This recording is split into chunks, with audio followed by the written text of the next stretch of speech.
wush, pesawat terbang itu kecepatannya seperti itu.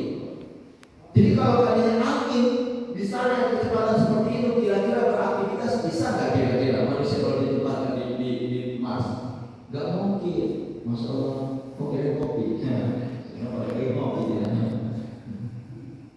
Nah, jadi Allah tidak turunkan manusia, tidak jadikan Mars ini sebagai penghulu kita, tapi Allah tundukkan dunia yang segala macam ada di dalamnya.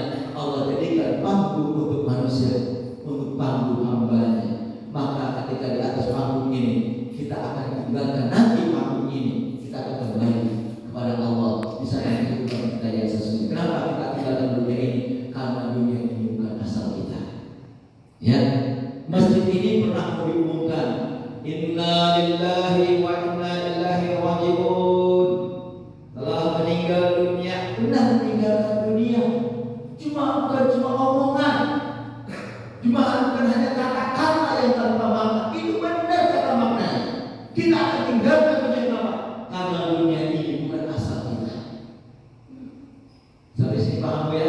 Kita nonton, dengar, kemudian kita gambarkan nih. Dilatih, jangan mikirin utang-utang ya, udah tinggalin aja utang, gak usah pikirin ya.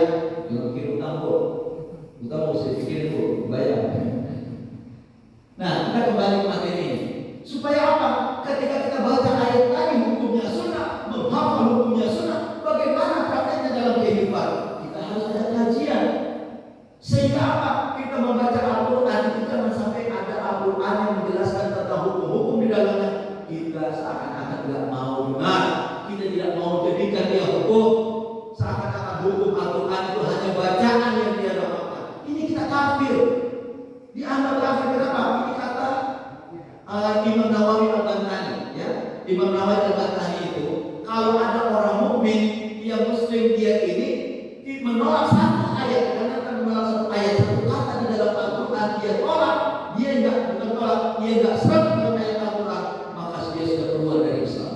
Ini bukan menurut saya ya, ini menurut Imam Nawawi Al-Bantani ketika mensyarah kitab yang